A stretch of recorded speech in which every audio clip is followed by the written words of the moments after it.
This is the Taliban. They're not going to be inclusive to women. Enough with the charade. These are all bad people, every single one of them, and they're all our enemies. Let's get right to the situation in Afghanistan. It's getting worse by the day after thousands of U.S. troops were sent back into Kabul to try and secure the airport. Thousands of Americans are still stuck in the country behind enemy lines after being told to shelter in place with no guarantees for their safety. But the White House says they trust the Taliban to help evacuate Americans and others. We're also getting reports of a woman who was shot dead on Tuesday for not wearing a burqa in Kabul in public.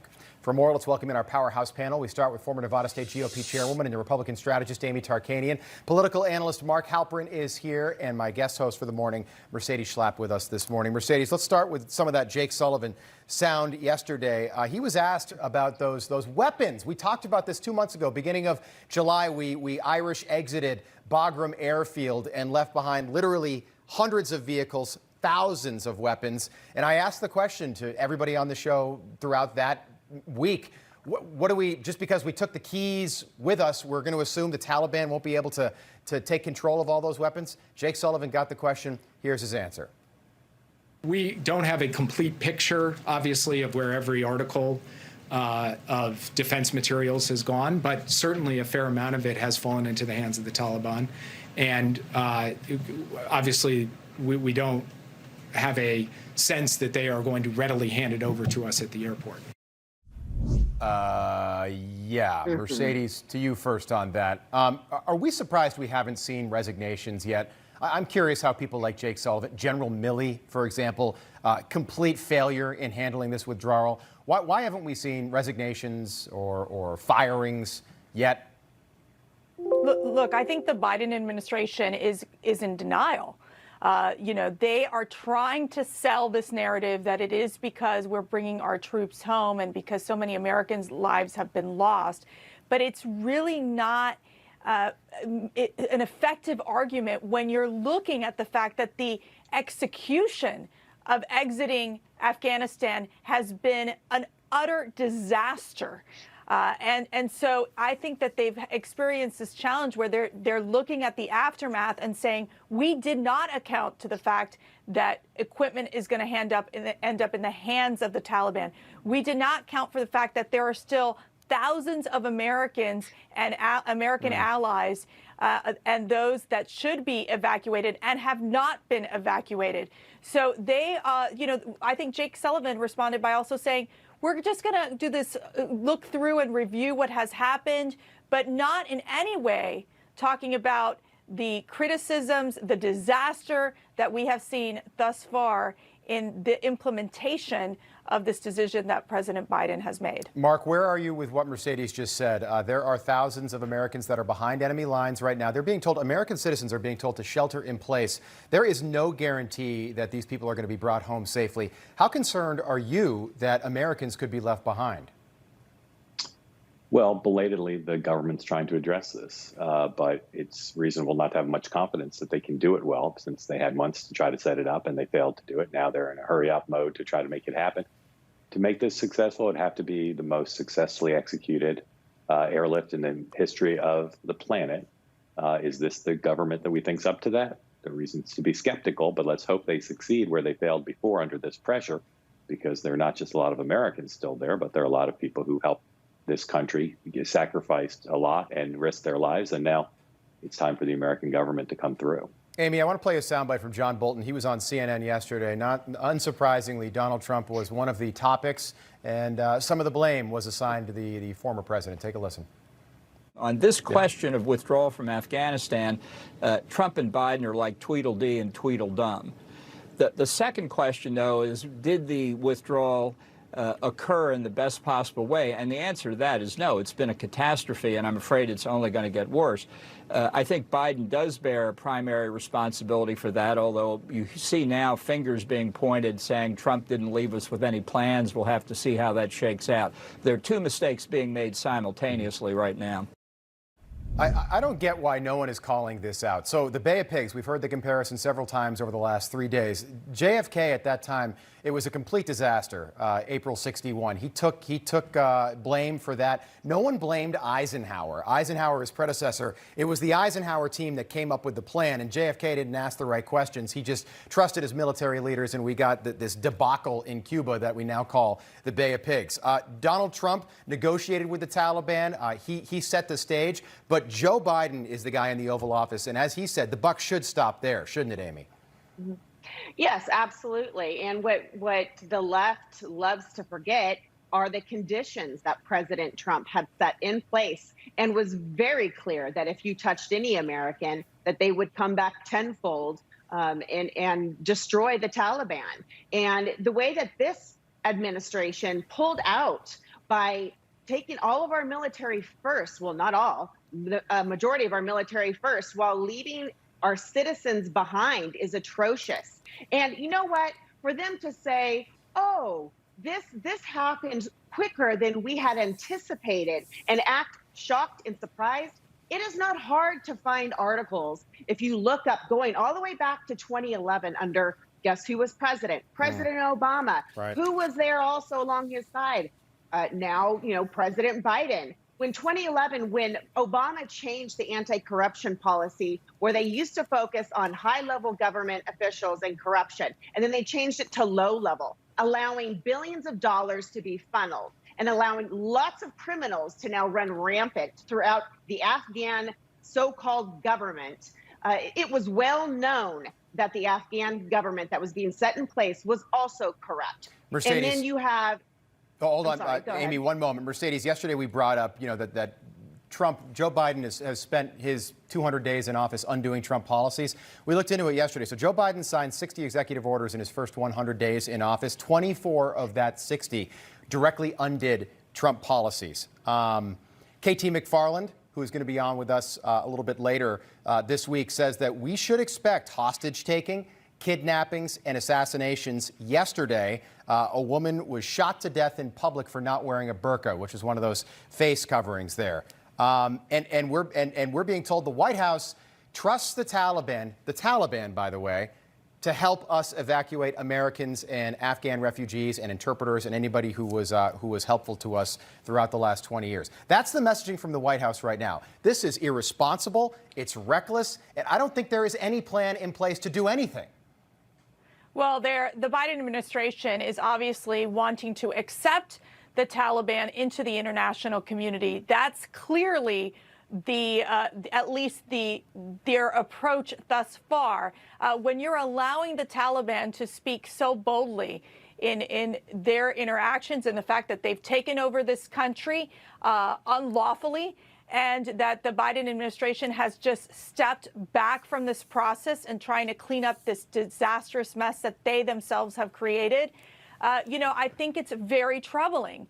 And I do have to say, if President Biden would have followed President Trump's plan in terms of making sure that the Taliban would meet the conditions, in making sure that they would be able to form a coalition government with the Afghan government, with President Ghani.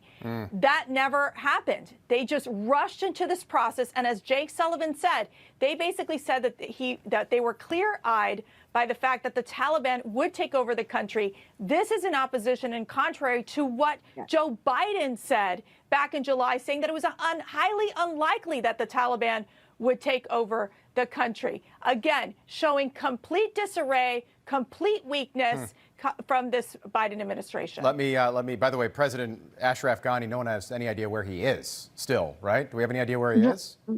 Rob, I'd like to piggyback on what just was said by Mercedes. In 2013, former Taliban leader Mullah Omar actually went on record saying it would take less than a week for the Taliban to take back control. So they have known that this was going to happen. It's just unbelievable. They're about 8.5 hours ahead of us in Kabul, so it's the middle of the day there. But I have no doubt that we will get, just like we heard yesterday late, because of the time difference, that woman was assassinated in public for not wearing a burqa. This is going to continue. We're going to hear from Joe Biden and what he had to say in July about this withdrawal. It's only 2 months ago, less than 2 months ago, and what he had to say will shock you. We'll do that at the top of the hour. Mercedes, Amy, Mark, we'll see you again shortly. Thank you. Alex is with us. She's got a look at some other stories that we're following this morning. Good morning. Good morning, Rob. Yeah, here's some stories that are catching our attention this morning. America, I'm Alex Kramer. It's now time to get you caught up with some rapid reactions. Now, we are bringing you some clarification this Wednesday morning because according to AP fact checkers, photos showing a CNN journalist reporting in Kabul lack context. Now, 2 photos of a CNN chief international correspondent, Clarissa Ward, one of Ward without a headscarf and another of her wearing an abaya, don't show the contrast of life before and after Taliban rule because the photos were taken just a day apart, with one in a private compound and the other on a public street in Kabul. Now, Ward tweeting, quote, "I always wore a headscarf on the street in Kabul previously, though not with hair fully covered in abaya. So there is a difference, but not quite this stark." Now, Ward has also come under intense backlash after claiming the Taliban were being, quote, friendly to her, despite chanting "Death to America" during a live broadcast. Take a listen. They're just chanting "Death to America," but they seem friendly at the same time. It's utterly bizarre. Now, of course, her comments leading to conservative commentator Darren Grimes sarcastically tweeting, quote, "Yes, CNN, they seem lovely." And Texas Senator Ted Cruz tweeting, "Is there an enemy of America for whom CNN won't cheerlead?" People kept saying yesterday, well, you've got to applaud her for being over there. First of all, that's her job. All right, CNN didn't force her to go there. Right. And I'm not going to applaud somebody for doing their job when they're not doing it well. You don't say "Death to America" and then say they seem like nice people and separate those 2 statements by a comma. Okay? No. That is not doing your job well, and that does not warrant applause. Correct. I completely agree with you, Rob. Well, thanks, Alex. And Rob, to your point, I think, the Taliban probably appreciated her comments calling them friendly. Right. So there you go. The new But we have Taliban. so much. No, I got to tell you. But I'm left with some grave questions in my mind about his ability to lead our nation as commander-in-chief. We're looking at a situation where a man who had bad foreign policy instincts when he was younger, now, when he apparently is losing control of his mental faculties, is making decisions that make no sense whatsoever. How could we leave Afghanistan by abandoning bases in the middle of the night? And there are problems with the Taliban's relationship with the Chinese because of China's persecuting Muslims who are ethnically related to some Afghans. I understand there's going to be an understanding between the Taliban and China that they will not engage in interfering in the affairs of the other country. Let's see how long that lasts. I don't think the Taliban is going to want to be too close to the Chinese while they're persecuting Muslims. Well, we appreciate your insight. Thank you for joining us today, Fred Fleitz. Good to be here. The Afghan situation, certainly the biggest story right now, but the border remains a huge story as well. All right, take a look at this. Rob, and real quick, one of the things Biden's going to be talking about today is a COVID booster shot. That's the big thing. Mercedes, be watching that for today. That's the biggest thing I want to talk about because we've been saying forever, if you are fully vaccinated, and the word fully, we can now remove the word fully. Because if we keep needing booster shots, you're never going to be fully vaccinated. If you need a 3rd shot, 2 shots wasn't enough. If you need a 4th shot, I don't know why the messaging, and now you've got me just vamping here. Sorry, I didn't mean to get Mercedes, you going on I wish it, you Rob, were still but the I White House just had to communications tell you. director. I wish you were still in the White House Not because for this guy. the White House should come out and say, look, it's going to be just like the flu shot. You're going to need one every single year. People can get their heads around that versus booster shot. That sounds like something I got when I was 5 years old. It makes no sense. Let's talk about Jen Psaki for a second and some of the confusion there. Take a listen. But we'll circle back with you on this today. I can follow up with our team. I don't have anything to preview for you today. A range of our, sorry, let me start again here. Did you have another question? White House Press Secretary Jen Psaki was asked if the U.S. would guarantee the safety of all the Americans and our allies that are still in Afghanistan behind enemy lines. Will American troops make sure that they are evacuated safely even after this arbitrary August 31st deadline that the administration established for no apparent reason? That's today's Psaki Dodge. Our focus right now is on doing the work at hand and on the task at hand. And that is day by day, getting as many American citizens, as many SIV applicants, as many members of a vulnerable population who are eligible to be evacuated to the airport and out on planes. And we're going to do that in an expeditious fashion. That is the focus of the President, of our Secretary of Defense, of our Secretary, and everybody on our national security team. So that is where we will keep our efforts. Go ahead. Okay, postscript to that, right up until August 31st. Today's August 18th, so not a lot of time. For more on this, let's welcome in our powerhouse panel. Former Nevada State GOP chairwoman and Republican strategist Amy Tarkanian is here. Political analyst Mark Halperin is with us. And my guest host for the day, Mercedes Schlapp, back here, too. By the way, they made such a big deal of this, Amy. They said, and Jen Psaki and the president, they cut their vacation time short to get back to work. Guys, they have very consequential jobs. That's what they should be doing. I want to show you a tweet that I put out yesterday, and this is a segment that we're going to slowly build here on Wake Up. What would happen if Trump were president? All right, here's my tweet. All things being equal, imagine if Donald Trump was at Camp David Sunday and said nothing, Kayleigh McEnany was on vacation, and Mike Pence was literally nowhere to be found. Imagine how the media and the left would react. That's Rob Finnerty, host of Wake Up America, who put that out there. Finnerty USA on Twitter. Mark, to you, your response first.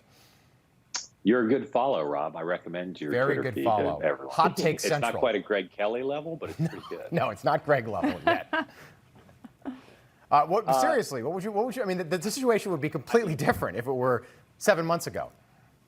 Yeah, I mean, needless to say, the dominant media doesn't cover this president the way they covered the last one. Although I will say it's testament to just how uniform the indictment of the way the Biden administration has handled this, that President Trump's critique, Mike Pence's critique in the Wall Street Journal today, Condoleezza Rice's critique in the Washington Post, those are being taken much more seriously as legitimate critiques of how the Biden administration has performed than they would normally be. And again, that's not because the press has suddenly decided to be fair. It's because the view of how incompetent this has been is overwhelming. Something else I was thinking about, too, Mark. Remember, we've heard about the Bay of Pigs comparison. We brought that up last hour. We've heard the Saigon comparisons. Those are, I think, very appropriate. We've also heard that this is Joe Biden's Dunkirk moment.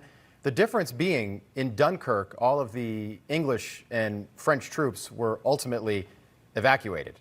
It took some time. There were 400,000 plus, but still, they were evacuated safely. So I don't know if you can make the comparison. This is not Joe Biden's Dunkirk moment. This is worse than that, because all of our people are still there with no guarantees of anything.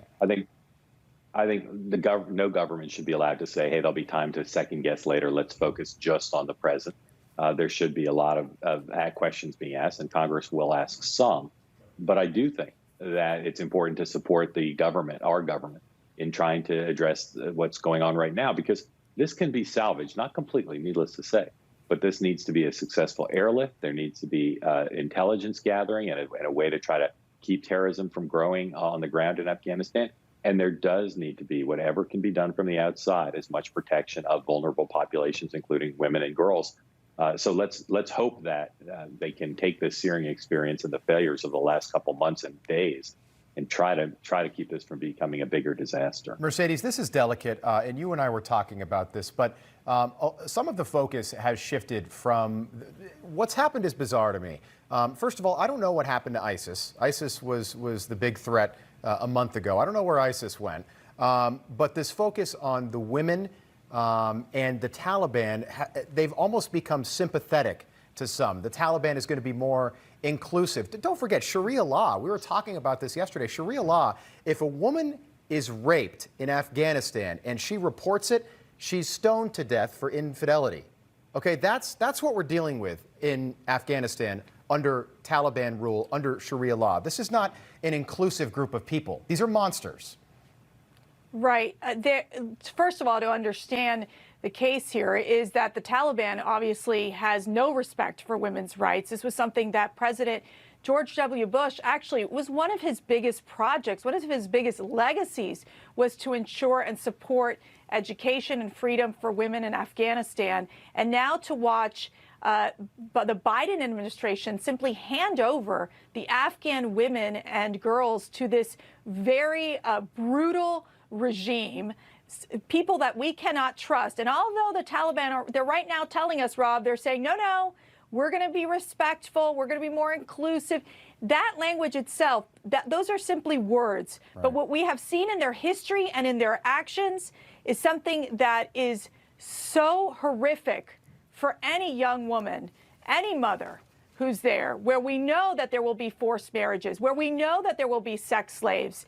And I think for those people, they are being left behind with no protection is something that will fall on the hands of the United States government and the Afghan government that fled and our allies.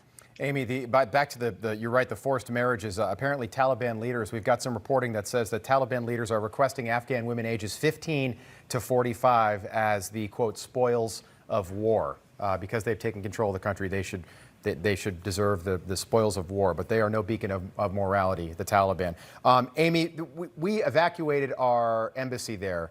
And for people watching at home, our embassy in Kabul is brand new. It cost almost $1 billion. This place is an absolute fortress. There was a mortar attack not long ago. People inside didn't even know it happened because this building, it was so well constructed. That's it in the lower part of your screen there with American officials being evacuated in a massive helicopter there. The Russian embassy, the Chinese embassy, the Swedish embassy, all still open. Why did we spend $1 billion building this thing? I think the exact number is right around $700 million, and then evacuate so quickly? I don't know. And I think that's why so many Americans are so upset as to why this strategy, if that's what you want to call it, was actually put in place. It seems that they were just more eager to follow through with a campaign promise, which many of them he's actually broken, but this is one he seemed to stick with. And unfortunately, he did it in a very awful fashion. Instead of making sure that each area was secure and that the people were safe and that they were evacuated in maybe in small increments before pulling out and announcing that they were going to take everything and leave, which in actually reality, they didn't take everything. They've left so much, like you just mentioned, right, so much equipment now for them to actually study and see, how did we keep ourselves safe? How did our military keep themselves safe from the IEDs that they are so well known for planting? This is very devastating to even the future of our military. Mark, I want to look ahead now. The Taliban 5, as they've been called, all released by President Obama 2014, the former president from Gitmo, in exchange for Bo Bergdahl. It's a name you might remember. One of these Taliban members is now actively involved in the overthrow of the Afghan government. There were photos of the Taliban members working out at the palace, or they were on all the exercise equipment, kind of a goofy picture, actually. But this guy literally went from prison to a palace. We have other Taliban members at Gitmo right now. Do you expect this to escalate to that level where American hostages are taken and we are forced to do prisoner exchanges like Obama was in 2014? There are certainly plenty of people warning about that. The Taliban has control of the country now. As you have said repeatedly and correctly, these are not good people. They're masters of propaganda. They're masters of terror. They know exactly what they want. They know how to use the tools of technology, both within the country and globally, to try to set themselves up for maximum control over the country. And so I think this is one of the big worries you'll hear from people in the intelligence and defense community, and big concern on Capitol Hill. So many people, Americans and American allies, still on the ground there, subject to being taken hostage, and it'll present so many choices for the Biden administration about what to do if it comes to that. 2022 cannot come fast enough. I want to play a couple sound bites from Joe Biden. This is July 8th. This is not 7 months ago, January, something like that. This is July 8th. Joe Biden said the takeover by the Taliban was not inevitable. Take a listen. Is a Taliban takeover of Afghanistan now inevitable? No, it is not. Because you have the Afghan troops have 300,000 well-equipped as any army in the world, and an air force against something like 75,000 Taliban. It is not inevitable.